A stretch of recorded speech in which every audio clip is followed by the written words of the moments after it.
todos, eu me chamo Hugo Guimarães, sou psicólogo clínico aqui do Espaço Terapêutico Multiplicar.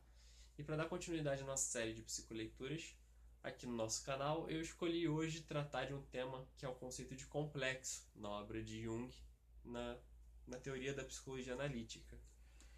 E para abordar esse conceito, eu escolhi um dos livros, que é nos quais o Jung mais aprofunda o conceito de complexo, que ele traz desde o histórico de onde nasceu esse conceito, dos experimentos que ele realizou, até os desdobramentos mais posteriores que ele foi fazendo, que ele foi acrescentando a essa ideia.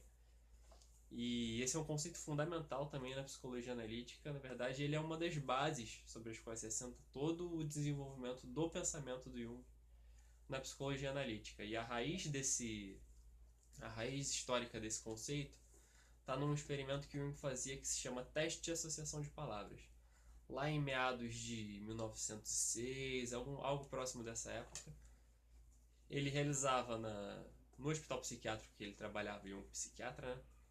Ele realizava nos pacientes isso que ele chamava de teste de associação de palavras. Ou seja, ele dizia uma série de palavras e o objetivo dele era medir o tempo de reação, o tempo e a qualidade da reação, ou seja, uma reação intensa, uma reação menos intensa, uma reação mais rápida, uma reação mais lenta. E ele foi fazendo isso e foi vendo que em algumas pessoas certas palavras iam ocasionando o que de início ele achavam que eram falhas no experimento, quer dizer, respostas falhas, na verdade, e que depois ele, elaborando melhor essa ideia, ele viu que se tratavam de complexos. E aí, como é que o Jung define complexo aqui nessa obra? A definição que ele dá é um pouco complexa, com todo o perdão do trocadilho, mas a gente vai aprofundar um pouco melhor cada aspecto dessa definição que ele dá aqui no Natureza da Psique. Ele fala o seguinte: o que é, portanto, cientificamente falando, um complexo afetivo? É a imagem de uma determinada situação psíquica de forte carga emocional e, além disso, incompatível com as disposições ou atitude habitual da consciência. Esta imagem é dotada de poderosa coerência interior e tem sua totalidade própria e goza de um grau relativamente elevado de autonomia. Vale dizer, está sujeita ao controle das disposições da consciência apenas até um certo limite, e por isto comporta-se na esfera do consciente como um corpo estranho, animado de vida própria. O que Jung está querendo dizer com isso? Vamos lá, tem vários aspectos aqui nessa resposta que ele dá que dá para a gente aprofundar mais e tornar um pouco mais compreensível. Ele fala aqui de a imagem de uma determinada situação psíquica de forte carga emocional, ou seja, o que ele está querendo dizer? Às vezes pode ser alguma memória, algum tema específico que consiga tocar no indivíduo de uma forma mais especial, e quer ele tenha vivido concretamente certas coisas ou não, pode ser apenas um tema, alguma coisa que desencadeia no indivíduo uma série de reações que fogem do habitual desse indivíduo. E essas reações são reações que dizem respeito ao complexo, porque o complexo é essa espécie de unidade interior que tem uma relativa autonomia, que tem uma certa potência que muitas vezes ultrapassa a nossa capacidade egóica, ou seja, a nossa capacidade enquanto eu, de controlar essas reações.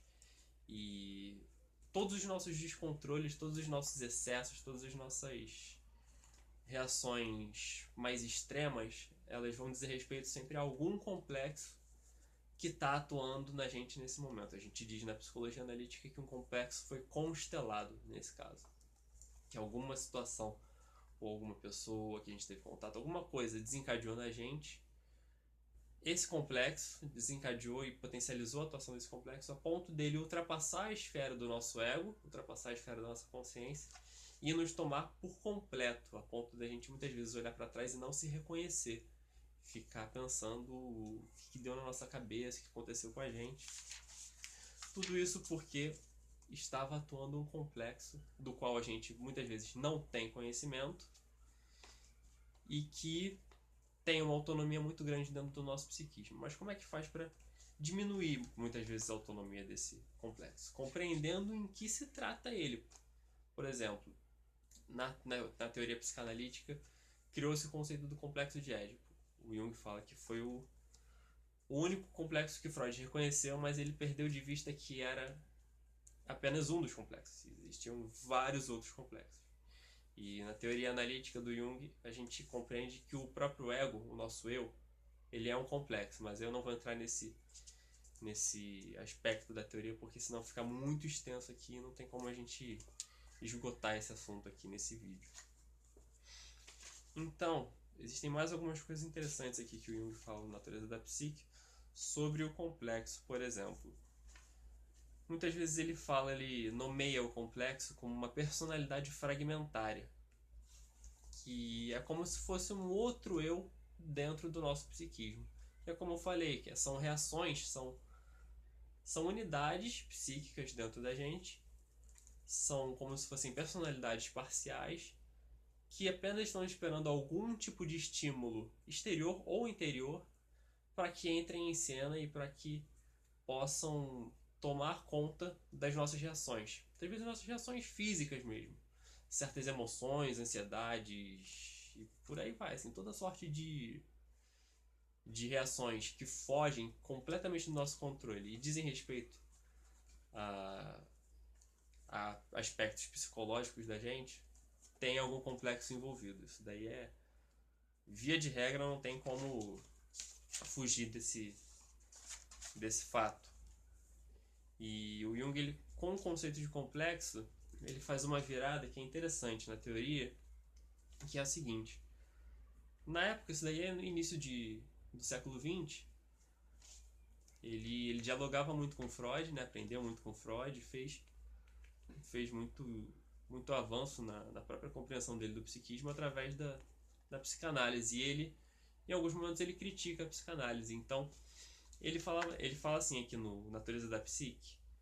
Ele fala: a via régia que nos leva ao inconsciente, entretanto, não são os sonhos, como ele, Freud, pensava, mas os complexos responsáveis pelos sonhos e pelos sintomas. Ou seja, aqui ele está dizendo que o complexo, como essa unidade básica da psique, ou seja, tudo aquilo que nos afeta e que nos desencadeia certas reações, dizem respeito a algum complexo, seja o complexo do eu ou algum outro complexo que nos habita, tudo isso é responsável pela produção tanto de sonhos, o que diz respeito ao funcionamento profundo do nosso inconsciente, que é essa produção própria da nossa natureza, da natureza da nossa psique mesmo, e pelos sintomas. E aí ele reverte assim, ele não fala que é só o sonho, mas é principalmente o sonho e o sintoma. E esse é um fato que a clínica de fato corrobora, porque é aquilo que motiva o indivíduo leigo, o indivíduo que vem como paciente pra gente e vem nos buscar, aquilo que motiva é sempre algo sintomático.